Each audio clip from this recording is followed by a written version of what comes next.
All right, guys, welcome. Welcome. The feeling is mutual. We have a special episode for you today. This one's probably maybe our most relatable topic so far, Personally, and we decided to bring a guest in this time. We brought in a legendary guest. He is a part of three bands. He has a YouTube channel with over 1,000 people, which is something we'll probably never get to on this channel. He has played open to, was it Theory of a Dead Man? Who was? We've opened up for um people like John Five, like I don't know if you guys would know any of these guys, but like John Five, Red Jumpsuit Apparatus, I know who Red gosh, Jumpsuit who is. else? Swift, well, Winston-Salem rock and roll fans would know Swift. Gosh, who else? There's like Tremonti, from like he's a guitar player from Creed and Alter Bridge, stuff like that. So I mean, we've had some good opening slots. So you're kind of a big deal. In other words, no. Well, in other words, welcome Nick Branscome to The Thank you. Feeling is Thank you Mutual, for and thank you for we're having me. excited to have you. So this week we're doing, David, you want to say hey first before we get in? konnichiwa. How stereotypically correct of you. Um, all right, so this week we're going to be doing the elements and I guess all the stages of like a breakup itself, like from the mourning, grieving, loneliness to the come up that follows, which we've kind of done with David in our opener, and we're gonna just go through all three of our kind of life experiences and try to make everything relatable and kind of make sense. I think to give it a good start, Nick, just take us through some of the emotions that generally you think follow most of the breakups you've gone through in your lifetime, and we'll just kind of go step by step. Um, well, most of the time in any breakups I've had, I don't get overly emotional. Um, like I'm not one to cry or anything. I may sound kind of, I guess, a little heartless, but uh, I almost because I don't cry hardly at all over anything really. You're Even though amazing. sometimes sometimes I feel like I maybe want to over certain things, but I literally physically feel like I can't a lot of the times. Um, so I might come across as, just being like, moving on so quickly or something. Like I'm not even crying over a breakup or something like that. But just because I don't cry or anything like that, it doesn't mean that it's not like a hurtful thing when it first happens. And and so I think there's a lot of like confusing emotions when it very first happens, because like I said, it's not I don't get overly emotional at first, and like all the hurt and stuff, it starts to settle in a little later, I guess. Um, and then if you're in a situation where like you're an adult and you're living on your own now and stuff like that, you don't live at home anymore.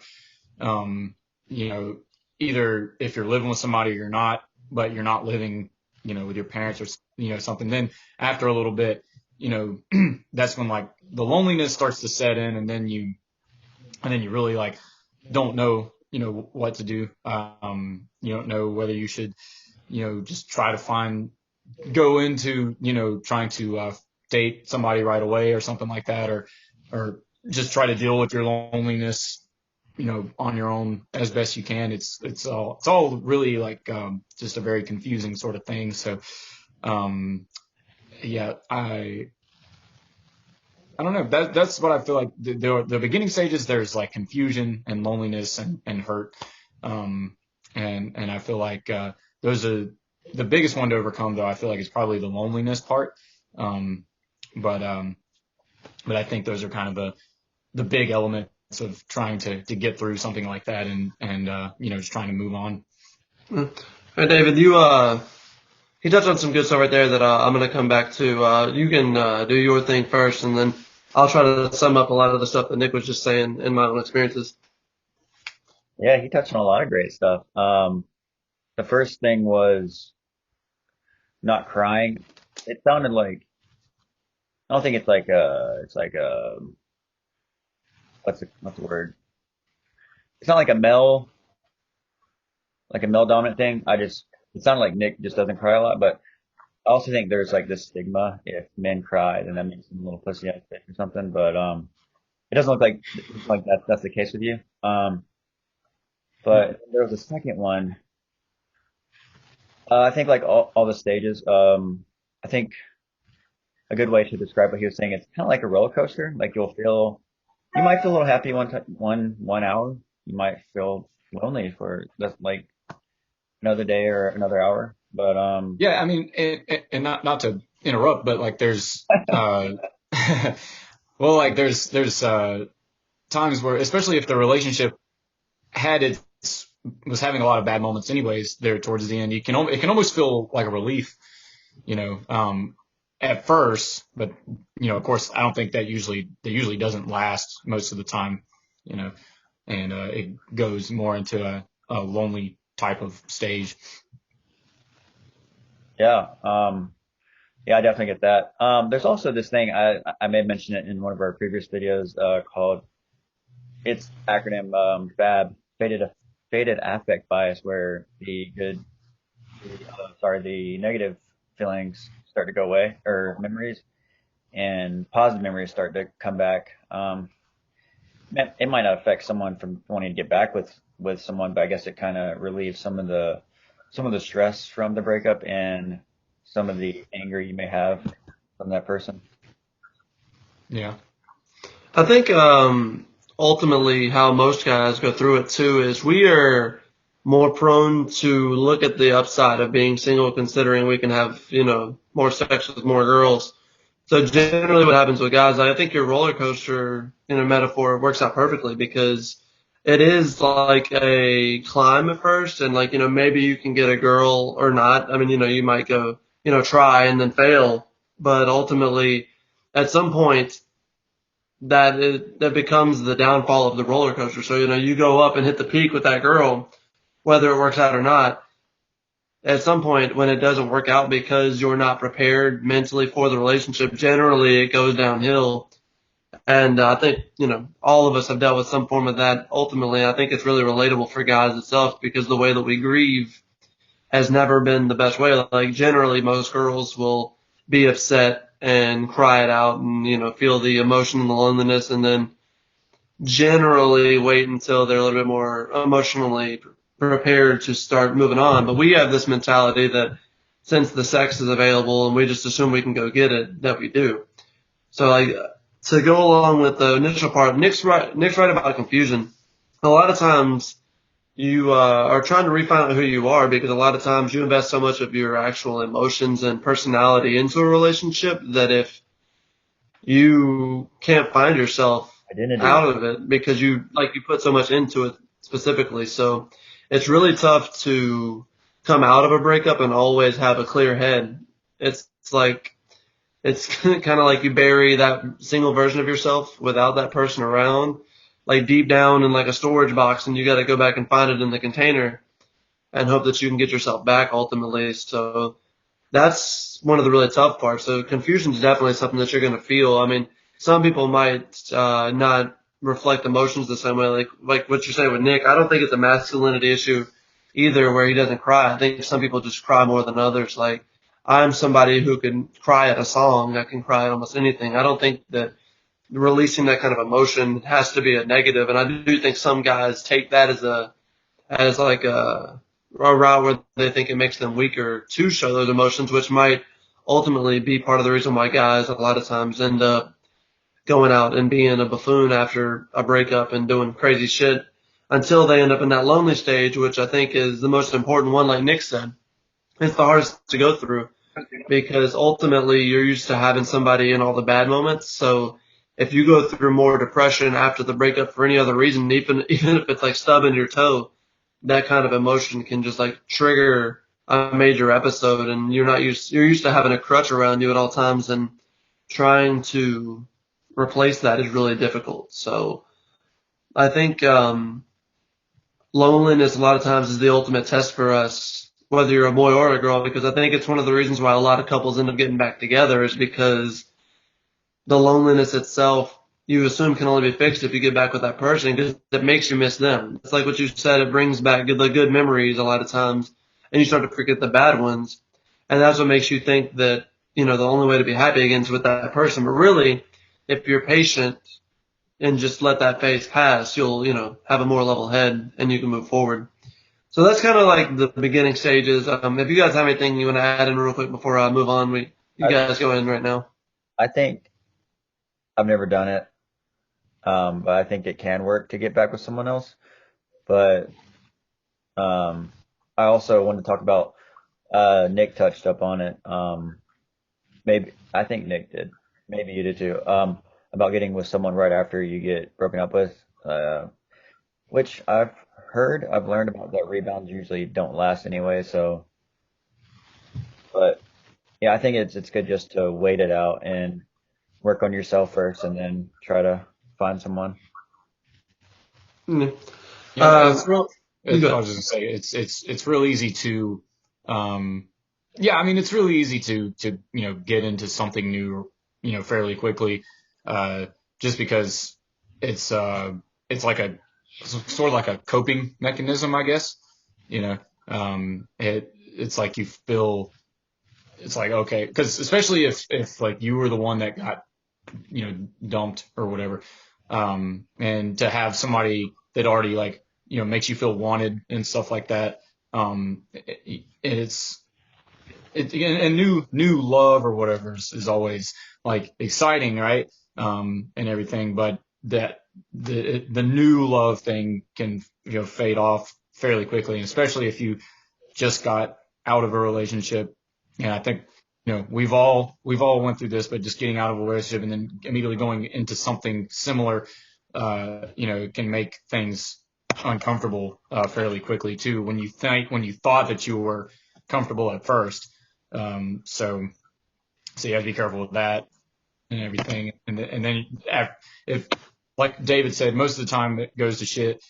So I mean, you know, then you're just back at square one, and then so, but then hopefully, a little bit more time will have passed and you kind of realize, okay, well, now it just needs to be me, myself, and I for a little bit, and just see how that works out. And, but that doesn't mean that the right person won't just magically come along or something like that, because that happens sometimes too. But, I feel like it's one of those things that you would know if it happened. And a lot of times people don't really know. So, You kind of danced around what I wanted to talk about. Time heals, but it What, does Nick? not heal all. Did you hear me? Yeah. Yeah, I heard you. Time heals, but it doesn't heal all. Yeah. Gotcha. Well, what I want to talk about next is personal growth from the breakup. And I think that this is the key part for guys, especially because I think a lot of times, like I said, we run from our emotions a little bit. And it's tough if you're not used to sitting down and dealing with them by yourself. Like that loneliness makes you go through it. So personal growth has been a big thing on this podcast. You were talked about trying to find the peak version of yourself physically and mentally. And that's that's our goal from this, as a podcast, from this YouTube channel is to try to help people get there. And I think personal growth in times like this is ultimately one of the things that makes you get there. Like all the work that David has been doing on himself recently to try to better himself, like including creating this channel so that he can get the message out there to try to benefit other people. Like I think that that's really cool, and things of that nature ultimately What the hell? show true signs of growth. What? I was just giving you credit for helping me make this channel. Do what I can. But Nick, going through your breakups in the past, what do you think is some of the big personal growths? I mean, just like, give me like a small list and we'll just kind of go through it. I don't think this has to be a big drawn out topic because I think it's something that we kind of addressed ultimately already in this podcast, but we just kind of rebrush up on it. well, outlets are always important, right?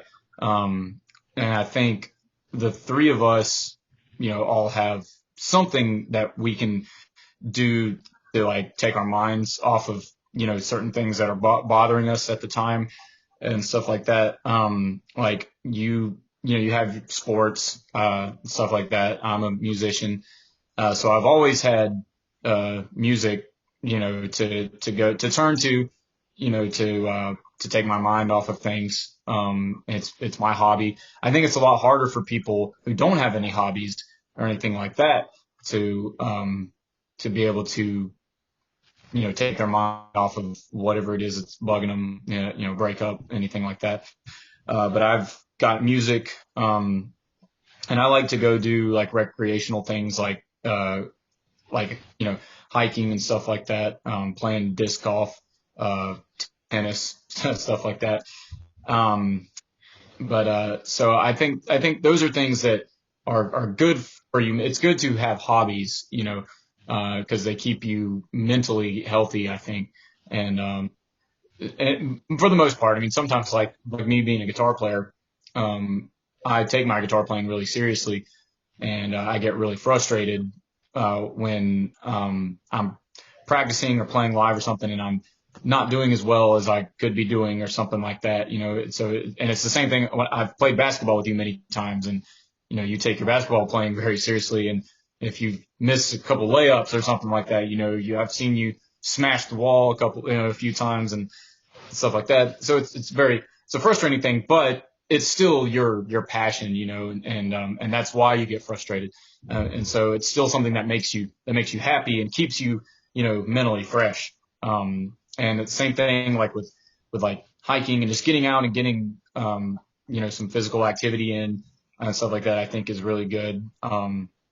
It keeps you from sitting in your house or something like that and, just having all this stuff on your mind um, and just making you more upset and driving you more into craziness and stuff like that. So I think those are things that help me with kind of personal growth and moving on and stuff like that. Yeah. Yeah, and like I think that you really touched on the perfect part of it is distractions is ultimately not just distract. You don't want to distract yourself from your emotions, but the loneliness part, like we said, is the toughest part to actually deal with. So finding a distraction that ultimately allows you to release those endorphins in some way, like playing sports or, I mean, it could be video games. You don't have to be the outdoorsy person. I mean, like, I would prefer, someone be outdoorsy and be working themselves physically as well as mentally, but however you pass time is an ultimate distractor, but also you have to find something that helps you truly cope because that's what like you explain, like, we take certain things very seriously. Like, like I can't stand the idea of losing. So like if I start messing up, I know that I'm holding somebody back from like a basketball game or whatever. So I think, things like that try to stimulate your mind are really good for you, but you need to also stay away from things that can cause you more mental harm. If it's something that you can actually fail at that could dictate where your life is going in your directions, that could be a real problem. I don't think it's ever bad to throw yourself into work and try to, like work harder on certain things to try to benefit yourself, to try to pretend like, or to try to like just ignore the loneliness itself. I think that that's a really good thing to teach people because it benefits you. But, you got to understand if you start to also, fail or other parts of your life start to fall behind because you're doing that, you got to really learn to balance those things. Otherwise, you could end up in another pool of another issue ultimately. And that's not something that anybody obviously wants to go through in a time where they're already emotionally going through some stuff. You don't want to have financial issues as well. And I think that you got. I was just say there's definitely things you can do that makes things worse, right? But they're looked at as some sort of coping, like there's drinking or gambling or something along those lines or overeating, stuff like that. Things that you think make you feel better, but really in the end they just end up making you feel worse. So or like adding more, like you said, going to work more or something like that, like just to try to take your mind off things. Obviously you have to work to pay your bills and stuff like that, but you have to, especially if it's a job you don't like, you need a break to, and everything just to keep your mind fresh. So. All right, David, you want to chime in? I know we kind of consumed a lot of this topic. And I was like, when is it gonna be my turn? No, but I did want to chime into uh what Nick just said. A bad thing to do. A bad thing to do. I I can attest to this. Is I was looking at my ex's social media at least 3 times a day for a few months after the breakup, and sometimes it would hurt me because I'd be like, I don't know, I just feel like left out. And the day I stopped looking at it, my um my anxiety got so much better because I wasn't thinking about her, I wasn't looking at her, and I think as far as what you should do, I've been doing a lot of stuff that I fucking hate. But people cope differently. Like I go to the gym mostly 5 times a week. Last couple weeks it's been 3, but I've already been 2 this week, so we're on good pace. But I don't like working out. I don't like running. Um, but I think that helps build mental toughness, even though you go to get bigger. But it does help mental toughness doing stuff you don't like to do. In the future, you can look back on that and be like, hey, I did that. I can now do this because I've done that so many times.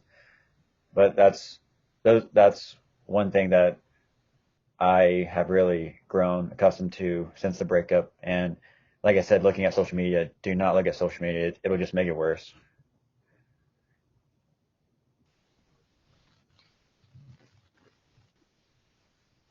Hello? Am I back? Sorry.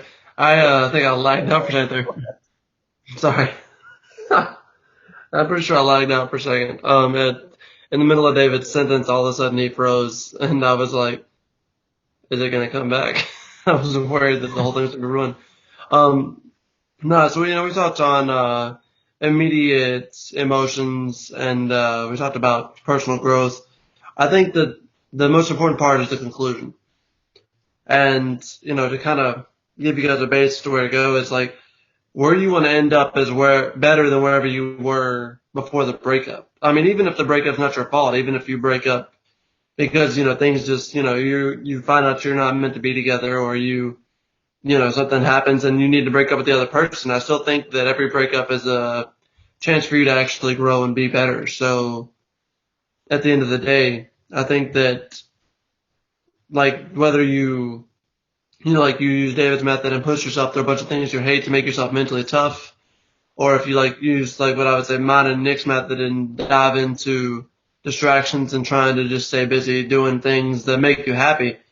I think that either way you choose to cope, I think that however you do it, you need to end up at a point where you are not only mentally more, I guess, I don't want to say protected, but more mentally, I guess, aware and prepared for what can happen in these situations where it's not a problem to emotionally invest yourself in a relationship. But I think one of the things you got to do is to make sure that you still have a healthy thing outside of it, a healthy relationship with your family, friends, and, loved ones, just so that you have people to go back to. I think that a big thing that a lot of people do is alienate their outside group because of a breakup, or not because of a breakup, but because of a relationship.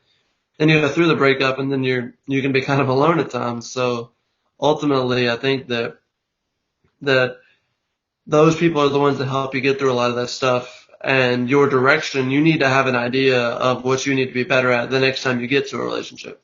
So we'll just go around and everybody just tell us something like we learned from a breakup specifically, and we'll just kind of start to get towards the end of this episode. Nick, you go ahead first. So you're saying what I learned from my breakup? Just anything that's like, I'll give you my example first. How about that? Then you guys can have an idea. Like, I learned from one of my most influential breakups on me as a person. I realized I was very insecure, always trying to make sure that I was the man.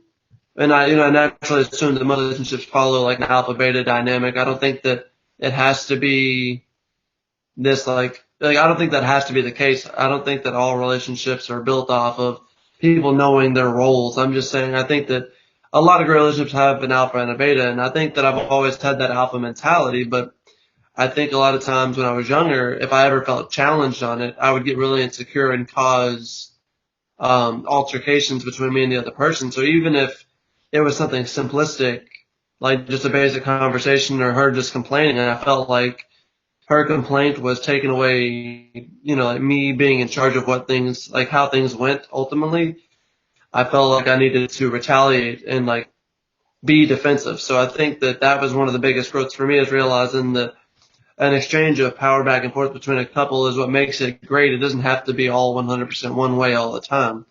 And that shared balance of the power shift and good communication is what has made me where I am now with my fiance, where we never fight almost ever. And if we do, it's extremely brief and we get through it really quickly, because Say I something. learned that not only do I need to listen, apologize, and understand when I do things wrong, but a lot of times we might just be insecure about the fight, and it might not even be a fight or long in it, just because we're so used to the idea that we need to win or we need to get some point across that might be already understood. So that's mine. Nick, you can now try to hopefully chime in on one if that helps. Well, I think maturity is a good word.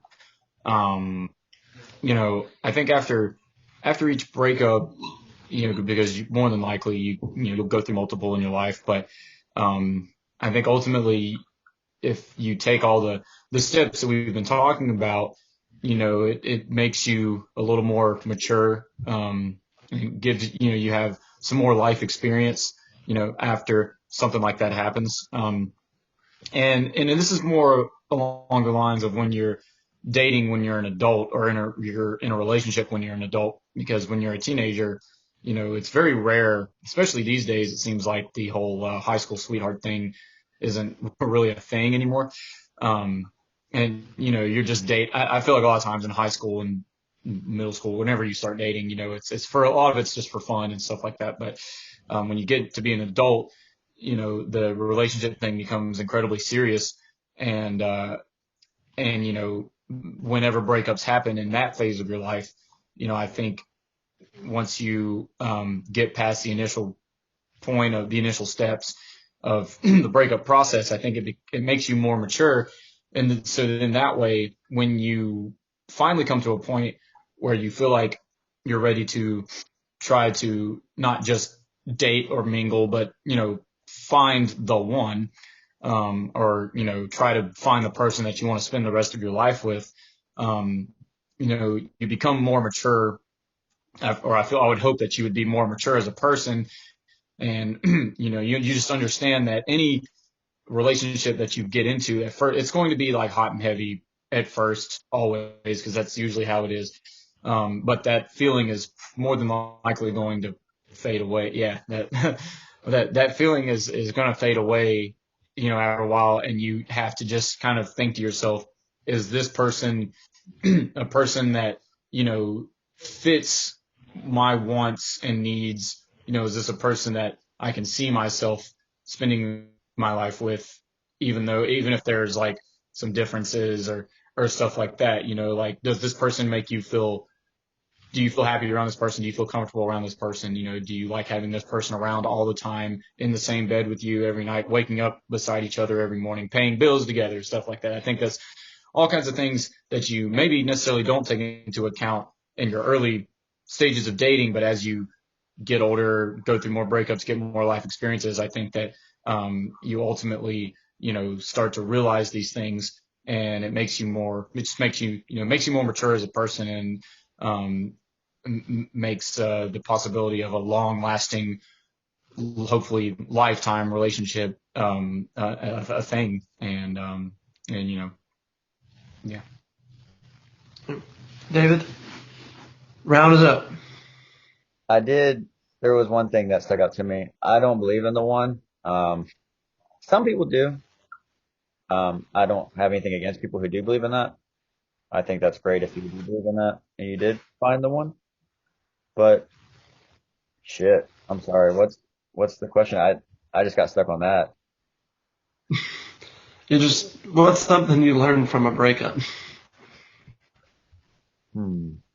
personally speaking? Well, you kind of have it in the whole question. I think you need to learn from the breakup. Like you need to look back on the mistakes that you made, because even though it may be most of the other person's fault, like in my situation, in my most recent situation, it was mostly my fault, but a little bit was on the other person's fault too. Now, I made myself clear again, it was mostly my fault, but I think, and I'm gonna get shit about it.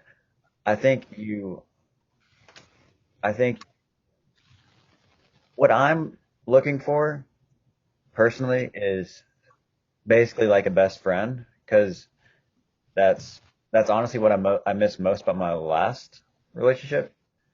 Um, like I was truly, she was truly my best friend, and that's what I miss most about it, and that's all I'm really looking for now. Now, Dylan knows other stuff about the situation, but I'm not gonna go into that. Yeah, I think you should kind of like what Nick said. You should try to find someone that you really enjoy being around, because you're gonna be with them for the rest of your life, hopefully.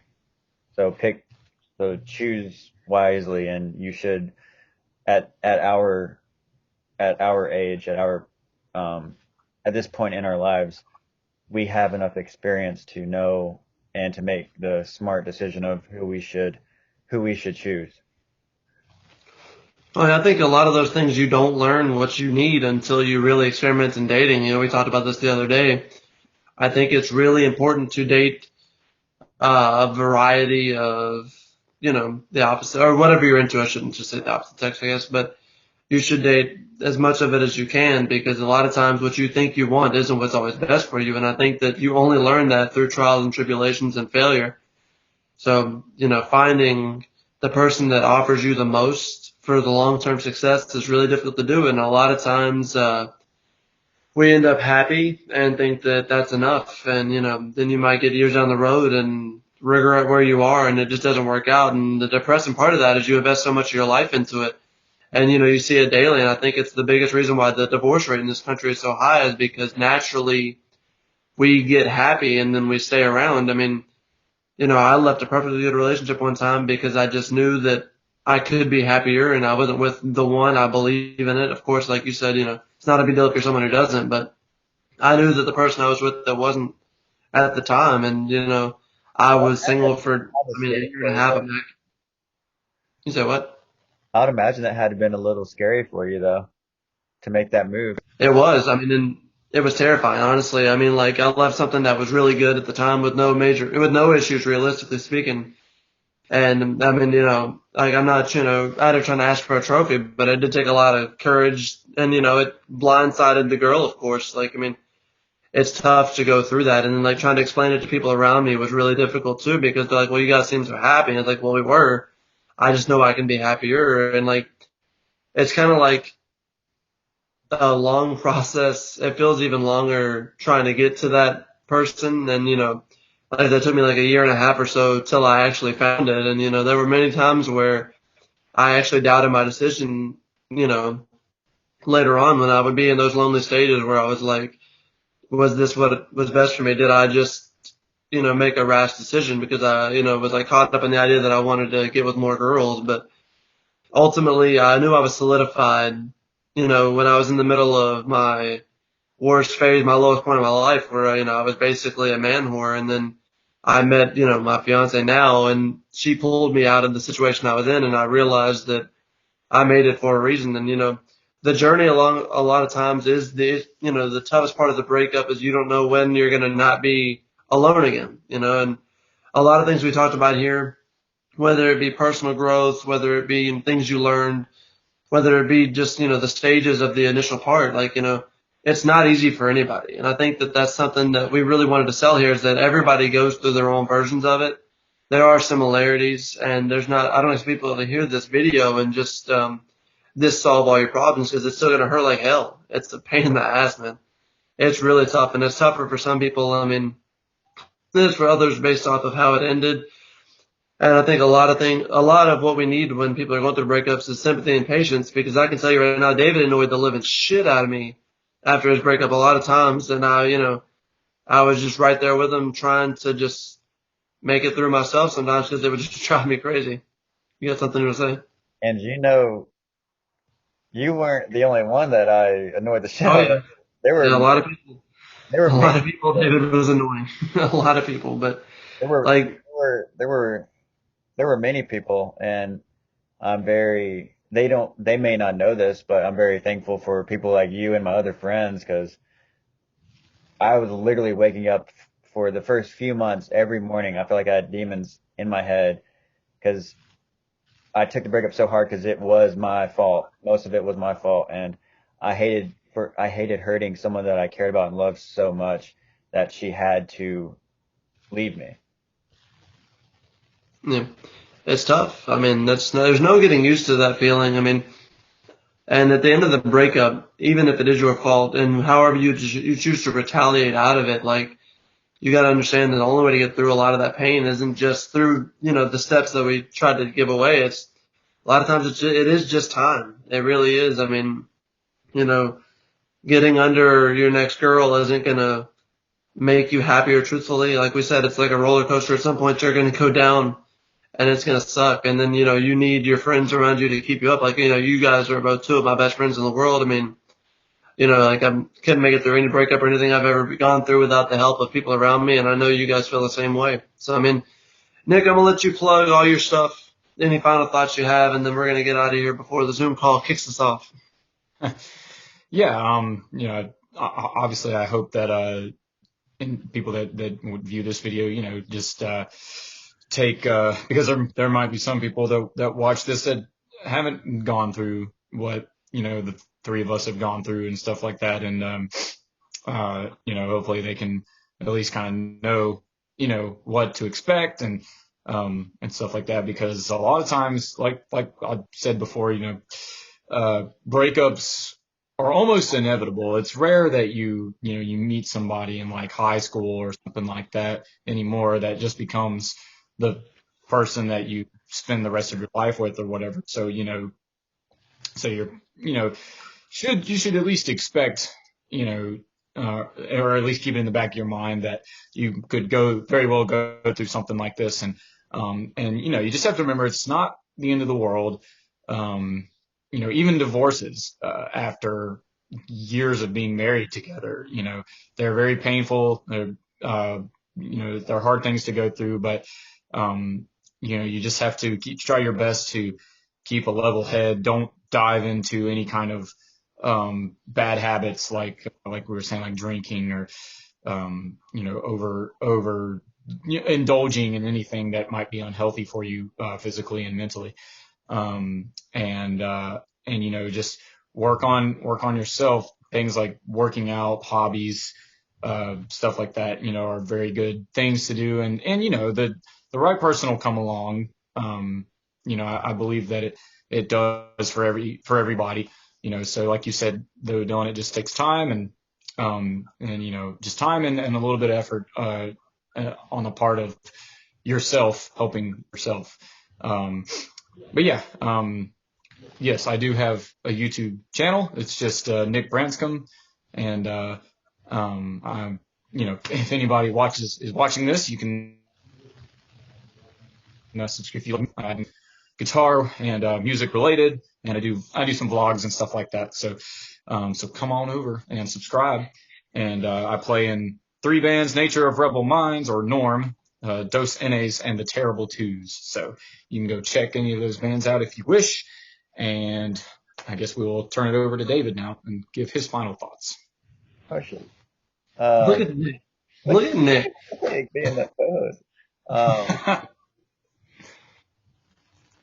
hmm. All right, well, that's all. That's it. I just wanted to put one last thing. Always, David always has one last thing that prolongs the whole episode. This kind of goes back to the whole stigma thing. If you need help, go get help. Go see a therapist. Just doing these weekly videos with Dylan kind of like my therapy session for free. Because therapy sometimes can be cheap depending on which insurance you have. But yeah, just go get help. Don't give a fuck what anyone else thinks.